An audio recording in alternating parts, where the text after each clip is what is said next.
Hi friends, welcome back to our channel. ഇന്ന് നമ്മൾ നോക്കുന്നത് 5th സ്റ്റാൻഡേർഡിലെ സോഷ്യൽ സയൻസ് സെക്കൻഡ് ടൈം എക്സാമിൻ്റെ ഒരു മോഡൽ ക്വസ്റ്റ്യൻ പേപ്പറാണ്. ഓക്കെ, നമുക്ക് പ്രവർത്തനം 1 നോക്കാമല്ലേ. എന്താണ് കൂട്ടുകാരെ പ്രവർത്തനം 1? യെസ്, നമുക്കൊരു ഇൻഡിക്കേറ്റർ നൽകിയിട്ടുണ്ടല്ലേ. ഞാൻ ക്വസ്റ്റ്യൻ നോക്കൂ.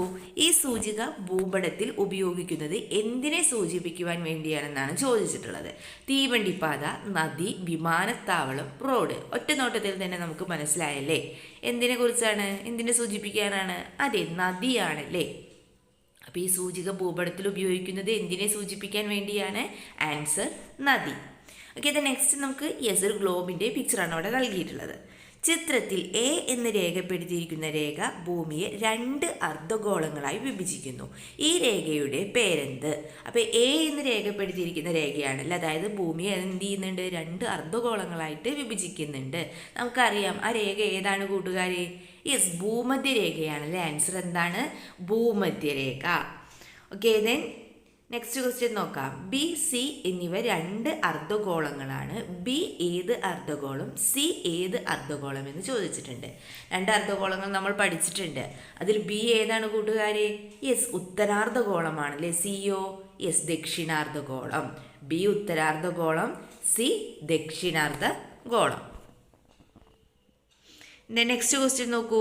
ഭൂമിയിൽ ഒരു സ്ഥലത്തിൻ്റെ സ്ഥാനം നിർണ്ണയിക്കാൻ ഉപയോഗിക്കുന്ന സാങ്കല്പിക രേഖകളെ, അതായത് ഈ നെടുകയും കുറുകയുമുള്ള രേഖകളെ വിളിക്കുന്ന പേരെന്താണെന്നാണ് ചോദിച്ചിട്ടുള്ളത്. നമ്മൾ കണ്ടു ഈ ഗ്ലോബിൽ നോക്കൂ, നെടുകയും കുറുകയായിട്ടുള്ള വരകളില്ലേ.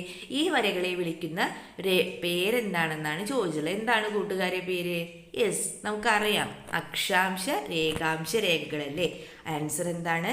അക്ഷാംശ രേഖാംശ രേഖകൾ. ഓക്കെ, ഇത് നെക്സ്റ്റ് ആക്ടിവിറ്റി നോക്കാം. പ്രവർത്തനം 2. താഴെ പറയുന്നവയിൽ ശരിയായ പ്രസ്താവനകൾ ഏതൊക്കെയാണ്? താഴെ പറയുന്നവയിൽ ശരിയായ പ്രസ്താവനകൾ ഏതൊക്കെയാണെന്നാണ് ചോദിച്ചിട്ടുള്ളത്. നമുക്ക് സ്റ്റേറ്റ്മെൻറ്റ്സ് നോക്കാം. ജനാധിപത്യ ഭരണം എന്നാൽ ജനങ്ങൾ നേരിട്ടോ അവർ തിരഞ്ഞെടുക്കുന്ന പ്രതിനിധികളോ ഭരണം നടത്തുന്ന സംവിധാനമാണ്.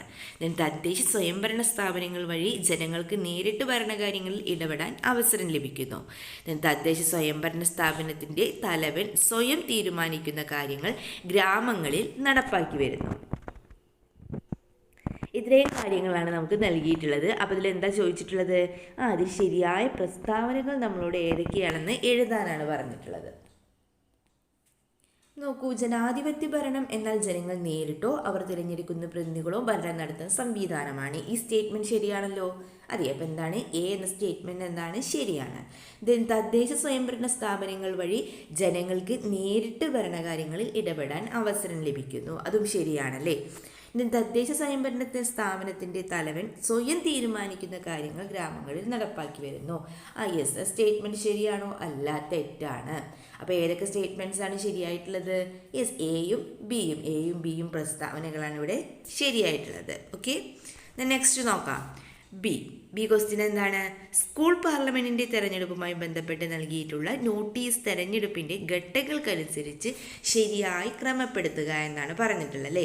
അപ്പോൾ തെരഞ്ഞെടുപ്പ് ഘട്ടങ്ങളാണ് നമുക്കിവിടെ നൽകിയിട്ടുള്ളത്. അത് ശരിയായ രീതിയിൽ ക്രമീകരിച്ച് നമ്മൾ എഴുതണം. ഓക്കെ, നമുക്ക് ഒന്നാമത്തേത് നോക്കാം. സ്ഥാനാർത്ഥികളുടെ അന്തിമ ലിസ്റ്റ് പ്രസിദ്ധീകരിക്കൽ.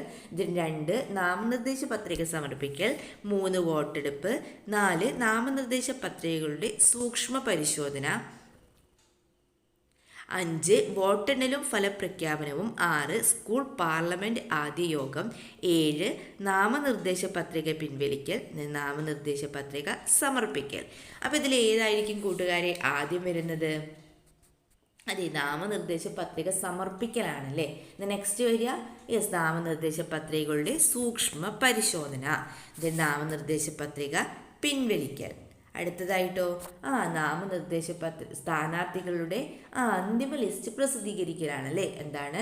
സ്ഥാനാർത്ഥികളുടെ അന്തിമ ലിസ്റ്റ് പ്രസിദ്ധീകരിക്കൽ. വോട്ടെടുപ്പ്, വോട്ടെണ്ണലും ഫലപ്രഖ്യാപനവും, സ്കൂൾ പാർലമെൻറ്റ് ആദ്യ യോഗം. അപ്പോൾ കൂട്ടുകാർ എന്ത് ചെയ്യുക? തിരഞ്ഞെടുപ്പിൻ്റെ ഓരോ ഘട്ടങ്ങളും നന്നായി പഠിച്ചു വയ്ക്കുക. അതിൻ്റെ ക്രമമനുസരിച്ചിട്ട് പഠിച്ചു വയ്ക്കുക. ഓക്കെ, നെക്സ്റ്റ് ആക്ടിവിറ്റി നോക്കാം. ജനാധിപത്യം എന്നത് ഒരു ഭരണക്രമം മാത്രമല്ല, ഒരു ജീവിതക്രമം കൂടിയാണ്. ജനാധിപത്യം ഒരു ജീവിതക്രമമാണ് എന്ന് തെളിയിക്കുന്ന 4 സന്ദർഭങ്ങൾ നമ്മളോട് എഴുതാനാണ് പറഞ്ഞിട്ടുള്ളത്. എന്താണ്? ജനാധിപത്യം ഒരു ജീവിതക്രമമാണ് എന്ന് തെളിയിക്കുന്ന 4 സന്ദർഭങ്ങളാണ് നമ്മളോട് എഴുതാൻ പറഞ്ഞിട്ടുള്ളത്. ഓക്കെ, നമുക്ക് എഴുതാം. ഏതൊക്കെ എഴുതാം നമുക്ക്?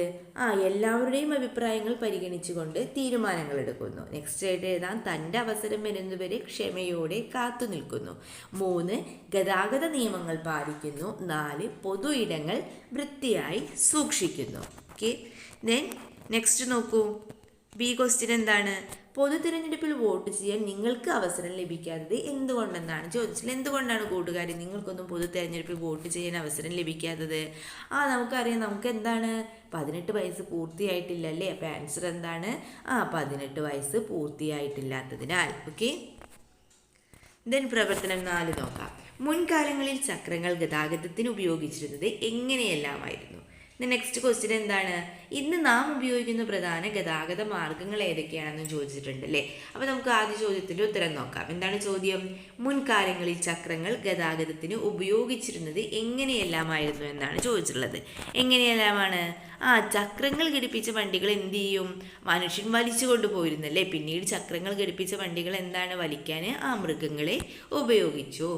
ഓക്കെ, ദെൻ ബി ക്വസ്റ്റ്യൻ എന്തൊക്കെയായിരുന്നു നോക്കൂ. ഇന്ന് നാം ഉപയോഗിക്കുന്ന പ്രധാന ഗതാഗത മാർഗങ്ങൾ ഏതൊക്കെയാണെന്നാണ് ചോദിച്ചത്. ഏതൊക്കെയാണ് നമുക്കറിയാം?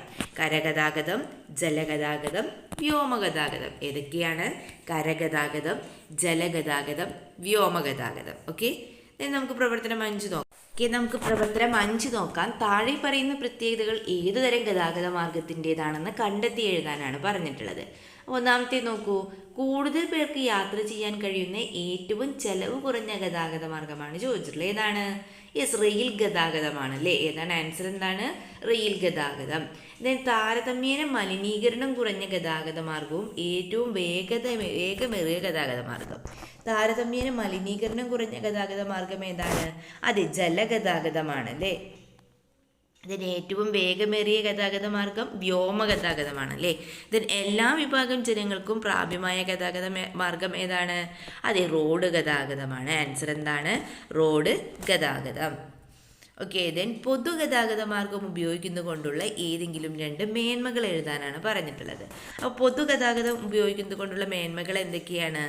നമുക്ക് എന്ത് ചെയ്യാം? ഗതാഗത കുരുക്ക് ഒഴിവാക്കാമല്ലേ? അതുപോലെ തന്നെ എന്താണ്? ശബ്ദ മലിനീകരണവും വായു മലിനീകരണവും കുറയ്ക്കാം. എന്തൊക്കെ എഴുതാം നമുക്ക്? ഗതാഗത കുരുക്ക് ഒഴിവാക്കാം, ശബ്ദ മലിനീകരണവും വായു മലിനീകരണവും കുറയ്ക്കാം. ദെൻ പ്രവർത്തനം 6 നോക്കൂ. തന്നിട്ടുള്ള ഭൂപടത്തിൽ താഴെ പറയുന്നവ അടയാളപ്പെടുത്തുക എന്നാണ് പറഞ്ഞിട്ടുള്ളത്. അപ്പോൾ ഈ ഒരു ക്വസ്റ്റ്യൻ നിങ്ങൾക്ക് എന്തായാലും പ്രതീക്ഷിക്കാവുന്നതാണ്. കേരളത്തിൻ്റെ ഭൂപടം നൽകിയിട്ട് അപ്പോൾ ഇതുപോലെ അടയാളപ്പെടുത്താനുണ്ടാവും. ഫസ്റ്റ് തൊട്ടത്തിലുള്ള എന്താണ്? കൊച്ചി തുറമുഖമാണല്ലേ. ദെൻ ബി, വിഴിഞ്ഞം തുറമുഖം. ദെൻ സി, വിമാനത്താവളമുള്ള ജില്ലകൾ എഴുതാനാണ് പറഞ്ഞിട്ടുള്ളത്. അപ്പോൾ ജില്ലകൾ തിരിച്ചറിഞ്ഞ ജില്ലയുടെ പേര് എഴുതുകയും വേണം. അതുപോലെ തന്നെ എന്ത് ചെയ്യണം? അടയാളപ്പെടുത്തണം അല്ലേ? ഭൂപടത്തിൽ അടയാളപ്പെടുത്തണം. അപ്പോൾ കൊച്ചി തുറമുഖം, അതുപോലെ തന്നെ വിഴിഞ്ഞം തുറമുഖം. വിമാനത്താവളമുള്ള 2 ജില്ലകൾ നമുക്ക് ഏതൊക്കെ എഴുതാം? കണ്ണൂരും അതുപോലെ തന്നെ ഇത് നോക്കൂ